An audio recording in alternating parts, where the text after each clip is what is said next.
Please be aware that the comments, views, opinions shared on this podcast are not meant to diagnose a medical problem and/or legal problem. If you do have a medical problem or legal problem, kindly contact a professional. Welcome to An Apple a Day, a podcast, a resource, a community. Share your experiences and learn from others as we overcome barriers and learn to live a happy, healthy life with a disability. Welcome to the community. Here's your host, Jimmy Apple. Hello, welcome to another episode of An Apple a Day. I'm your host, Jimmy Apple. An Apple a Day is brought to you by www.famousapple.com. Famousapple.com is the website for this podcast, and there you're going to find articles about what we are discussing here, and you'll also find access to our free message boards, our free chat rooms. You're going to find great products, great sales with different vendors that you know and love, such as Walmart and so forth. How you feeling, my friends? Are you feeling better? I hope so. I got a question for you. Are you still going to therapy, physical therapy? Or maybe you plateaued out? If you're still going, are you still doing the exercises? Doing them at home like they told you? I hope so. I hope you're feeling better. I want to ask you something else now. Have you ever been depressed? Are you depressed? I want to tell you, depression can affect your physical injury. Depression can make that injury hurt more and hurt when it shouldn't be. So the same thing with anxiety. Anxiety can do the same thing to you. Mental problems can really hurt you. It can cause pain where there shouldn't be pain. I'm never told this to anybody, but I'm going to tell it to you. After I got hurt, I ended up becoming very depressed. I was worried about taking care of my family, paying the bills, paying the rent. Luckily, I had a wife that worked. Even still, I felt even more crummy by the fact that I was making my wife go out to work and I'm sitting at home. So my wife seen that I was getting depressed and she talked to my general practitioner, and he made an appointment. I went in to see him and we spoke for about a half hour, him and I, and he said, "Look, I think you should go see a psychiatrist." I told him, I said, "There is no way on God's green earth that I'm going to a shrink." I said, "I'm not crazy. I'm not anything." He says, "Whoa." He says, "Doesn't mean you're crazy if you go to see a psychiatrist or a psychologist. It just means that you need a little bit of help." He says, "Would you think someone that has cancer who goes to a cancer doctor is crazy?" I said, "No, they're sick." He goes, "Well," he says, "you have a bit of an illness. It's not an illness that's going to stay with you your entire life, but you have an illness right now." And he says, "That affects your problem with your legs and your back." I said, "Get out of here. What do you know? You're not a psychiatrist." So he says, "All right, what I'm going to do," he says, "I'm going to give you a prescription for Prozac. It's an antidepressant. And I'll see you back here in 2 months." He says, "But you have to make sure that you take it every day and don't expect it to work right away. It'll take about 2 weeks to get into your system." Okay. Well, I took the Prozac for 2 months and I really didn't feel like it was helping me. I was still depressed. I was still anxious. So I went back in the 2 months and I told him, I said, I don't think it's working. And he said, "Look, you have to go see a psychiatrist. They specialize in this. It doesn't mean you're crazy. You just have to go see it." And I'm a thick-headed Mick, to be honest with you. I said, "I'm not going. There's no way I'm going to see a psychiatrist." My wife says to me, "Don't you think it would be better to go see a psychiatrist and get it taken care of? You know, they're not going to put you in a straitjacket." I was like, "I know they're not going to, because I'm not going to go." So eventually I ended up going. I told my wife when I go there, I said, "I'm not saying nothing to her. I don't want to go, but I'm going to make you happy." So I go. And I sat in the office with her for about 45 minutes. And she did a lot of talking and I did a lot of listening. And finally she said, "I think what would help you going to talk therapy." And I'm like, look at this. First she's in here looking at me for prescription for drugs. And,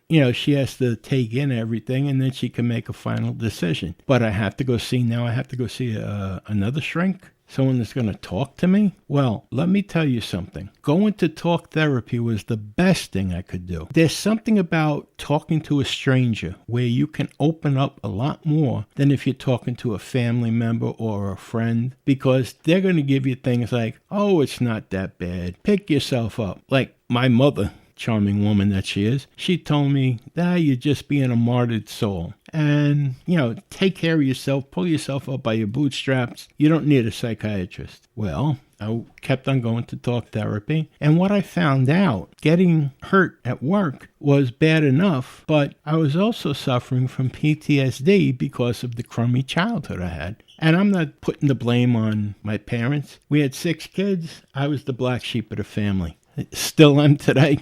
But PTSD, I told her, PTSD, I wasn't in the war. I wasn't in Vietnam or anything like that. I wasn't even in the military. But she says you don't have to be in a war or the military to have this. You grew up in a very hostile environment, and it's also affecting you now. I said, look, at the time, that's 30 years ago. How can it be affecting me now? She says, you'll be surprised. So we started talking about that, and there was one day that she had me going because talk therapists know exactly what kind of questions to ask you, and it brought it out. Then she started teaching me some coping mechanisms to cope with the depression and the anxiety. And let me tell you, to this day, I still use what she told me. And do I still get depressed from time to time? But I use these coping mechanisms and it eases it up. But you have to realize, especially when your wounds are raw and new, when you get depressed, they hurt even more. It's not something that you can fix by just letting it go because it's only going to get worse. Now, one thing I had somebody tell me, one of the ways that they dealt with depression was they'd go into their bedroom, lay down, put on some soft music, and just clear their head and think of nothing. Think of absolutely nothing. And it works. That does work, but it only works temporarily. It did come back. The depression did come back. And it kind of reminded me of someone that drinks. They have a problem, they go out to a bar, they drink, and the problem goes away for a short time. But when they sober up, that problem's still there and maybe double of the problem that they had before they drank. Going to a professional doesn't have the stigma that it used to have. You're not crazy. You're being proactive about your health, and you're taking responsibility for your health. And that's a good thing. And anyone that tries to tell you it's a bad thing, tell them to take it on the hop. You're taking responsibility for your health. It doesn't make you weak. It doesn't make you crazy. It just makes you smart. So please, talk to your doctor and see what he says or she says. Most doctors are going to think that you're doing the right thing. And like me, my wife swears I did the right thing. She thinks I'm a much better person than I was back then. Do it for you. Do it for your wife or your husband. But just do it. Take care of your health. The last thing you need is any more pain in your life. Right? Of course. All right, let's move on. Something else that bothers me, and it bothers me to no end, are these jerk doctors. Now, I want to make this clear. Doctors don't get a calling from up above. The clouds don't open, thunder doesn't clap, and that nobody tells them, be a doctor. People go into medicine for 2 reasons. The first one, they'd like to help people. But the second one, and the biggest one, is, hey, I'm going to make big money. I'm going to make big money. I want to tell you right from the beginning, being a doctor, a medical practice, is a business. It's no different than any other business. They live on making money. I told you this in another episode. There was this doctor that I went to in the Bronx, and he was recommended by my family doctor, and I'll get to him in a second. But he was recommended by my family doctor, so I went to him, and I'd go there, and I'd sit in the office. I'd come in, I'd check in, sit down, and I'm waiting. The next thing I know, it's going on 4 o'clock. So I get up and I said,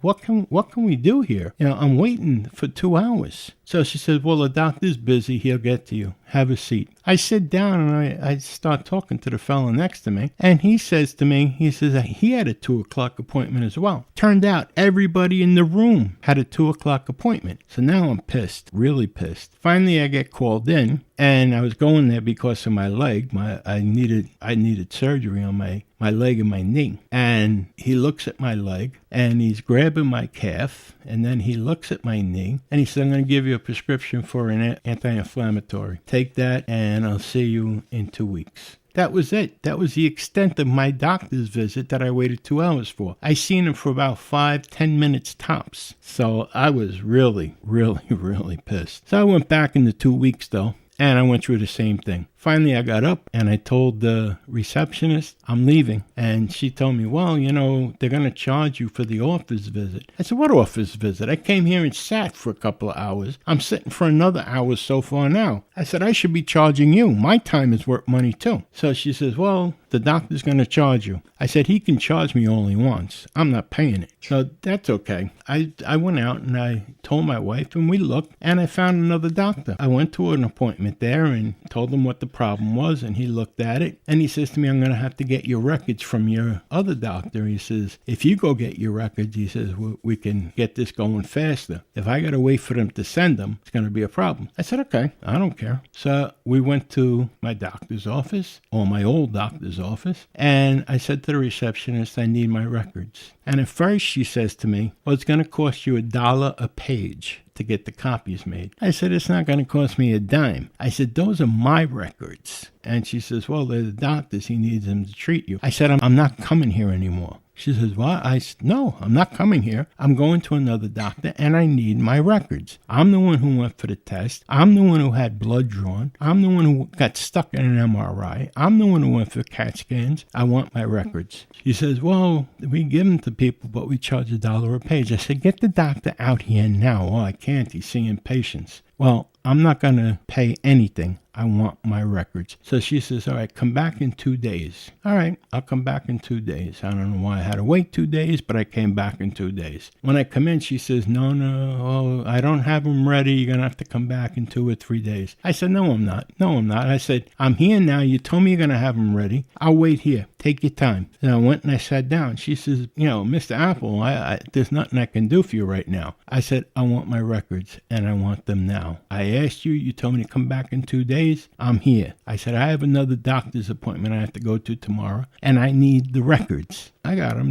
They said, well, they're probably going to send you a bill. I said, you can take the bill and wipe your butt with it. I'm not paying it. These are my records, not yours. My insurance paid for them. They're my records. Well, that really didn't sit too well. And they did send me a bill, and I took the bill personally over, and I told them, I'm not paying this. Well, you're going to have to call the accounts receivable. I said, I'm not calling anybody. I'm right here. Here, take it back. And I wrote right across, not paying it. Eventually, they stopped asking me for it. And I got a letter saying that they're going to put me into the credit reporting agency for a back bill, unpaid bill. I told them, you can do whatever you want. I said, because I'm going to call Social Security and I'm going to call the insurance company and I'm going to report you. Well, that changed their attitude with me. She says, well, why would you do that? I said, why would you even think of putting my name into the credit reporting agency? Well, it's not me doing it. I said, well, you better talk to whoever it is, because I'm not paying the bill. And if you put my name into a credit reporting agency, I'm going to report you guys to the insurance companies and Social Security and whoever else I can report you to. They never put me into a credit reporting agency. It was just dropped. I went to my doctor, my new doctor, also in the Bronx, and it was taken care of. Now, my general practitioner, he was another nut job. He was a real jerk. He used to make me come the last visit of the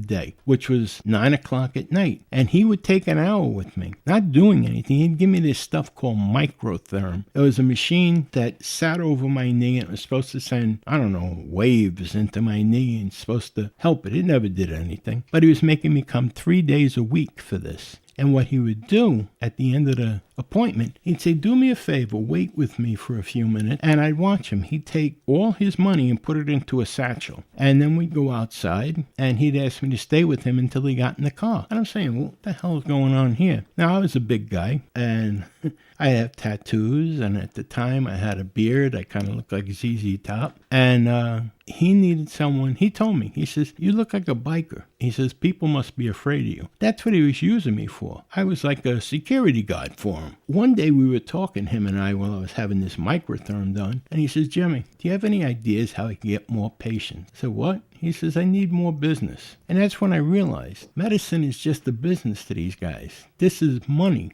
That's all it is. Don't be afraid. Don't take anything from these jerks. If they're not treating you right, find another doctor. And finding another doctor is easy enough. You have a computer. Look on the computer. If you can't find anybody, call your local hospital. They have lists of doctors that want to take care of you. You know, you're the consumer. Like I said, you wouldn't stand in the grocery store for 2 hours to get a pound of bologna. So don't stay in a doctor's office for 2-3 hours because someone said he's supposed to be the best. Evidently, he's not the best if it takes him this long, and he's conning more than enough people to come in at the same time. Don't let him take advantage of you. This is not to say that all doctors are taking advantage of you, not by a long shot. There's good doctors out there, believe me. But when you get the ones that think they can walk on water and they believe that you're the one who has to wait for them, well, there's a difference there. Like I said, these guys are businessmen, all right? They're doctors, but they're businessmen. And their thing is they have to make money. They have a business they have to support. They have all these people working for them. And let me just say this. Probably the hardest working people in the doctor's office are the nurses. The doctor sits there and he'll look and futz around and all this other, but then he hands it all to the nurse to put it all together. But that said, there are good doctors. And they're good at what they do. Those are the doctors you have to find. But don't let anyone take advantage of you. All right, we're going to take a small break here. We'll be back in 30 seconds. I'll see you on the other side. An Apple a Day is brought to you by www.famousapple.com. FamousApple.com is the home site for this podcast. There you're going to find articles about the topics we discussed. You're going to find our connections to our Facebook page. And you're even going to find connections to our private chat board. So take a minute. Go over, visit www.famousapple.com, but please wait till the end of this podcast. Don't run out on me now. Let's get back to the discussion. And we're back. That wasn't too bad, right? 30 seconds. I just want to hit on a couple more points about these doctors. Remember, you're the customer. These guys are not doing you any favors. If they were doing you a favor, they wouldn't be charging you, right? But the fact that you're paying them, they're doing a service. And it's their job to make you happy, not the other way around. You know, some people are going to listen to this and going to go, who the hell does this guy think he is? I've been around doctors long enough at this point, and I'm sure you have too. Haven't you noticed some of them just have that attitude like their poop don't stink? Well, they're getting paid to take care of you. You're not getting paid to go there and worship them. You don't have to genuflect in front of these guys. Treat them like you treat any other business. Treat them like you treat the guy that you go into the grocery store. Be respectful until the guy disrespects you. Don't go in with a chip on your shoulder, but feel it out. See, if the guy treats you like a jerk, you treat him like a jerk. You have to give respect to get respect, right? Let's move on. Have you seen this commercial? Well, there's a lot of them out there where it says there's a new drug and it's going to help people with diabetes, type 2 diabetes. It's called ABC injection. It's going to lower your A1C. It's going to keep your sugar more regulated. You may even lose weight from it. But the side effects are you may turn blue, fingers may fall off, you'll be incontinent, you'll be urinating whenever the mood strikes. You'll have an oily discharge from your rear, and it may kill you. But go to your doctor and see if this is good for you. What are you, crazy? I laugh when they say, oh, it may kill you. So, yeah, I'm going to run out right now, and I'm going to see if I can get 2 prescriptions for that. It's nonsense. Then I seen this ad for a bank, and they're trying to tell you, don't play games with your savings. Don't risk them. And they showed this guy making his own parachute, packing it in a bag, and then saying, don't be like him. And the guy jumps out of a plane. Do you need to tell me that this is a professional stuntman, that I shouldn't try this? I would never do that. I don't know about you. Would you jump out of a plane with a parachute that you made? Nah, I don't trust myself. And here's another one for you. This guy is driving an ATV, and he's going over rocks, through rivers, through mud, and they're telling you that this ATV can go anywhere. It's good for hunters. It's good for this. It's good for that. Then there's that warning on the bottom. You should have a safety course before you use this vehicle. I understand that. That's good advice. Not recommended for people under 16. That's good advice. I realize that. And then they say, this is a professional stuntman on a closed course. Don't expect to do the same as he is. Well, then why are you showing it, right? Then, here's another one for you. And this is for a cancer center. And they're showing they use different remedies, and, they have you eating nuts and berries and still doing the chemo and the radiation. But they're telling you all these success stories. This one had brain cancer and now they're cancer free. Thank God, that's a good thing. And this one had liver cancer and now they're cancer free. And this one's out riding a horse now. This one's riding a motorcycle. This one's working around the house. But then on the very bottom, in white letters, it says, don't expect the same results. Then why, in God's name, would I invest all this money to go to you? So what are you telling me? You lucked out with those people? I'm looking for someone that's going to be able to work on me and not just wait to be lucky. Hey, listen, do you see any of these commercials? Do you take notice of them? Go over to www.famousapple.com and go to the message board and start posting your commercials up there, the ones that you see and the ones that you think are ridiculous. We're going to be discussing it on there and I'm putting topics up there. So go over, take a look. It's www.famousapple.com. Hey, thanks a lot for stopping by today. I'm sorry it was a day late, but we'll get back on track next week, I promise. And I want to remind you of one thing. Remember, things can always be worse. Take care of yourself, my friends. Feel better. Have a great week. Thanks again for stopping by. I look forward to talking to you every week. So I'll see you next week. Jimmy Apple, out. Thanks for listening to An Apple a Day with Jimmy Apple, your gateway to a happy, healthy life. Join our community at www.famousapple.com. See you next time.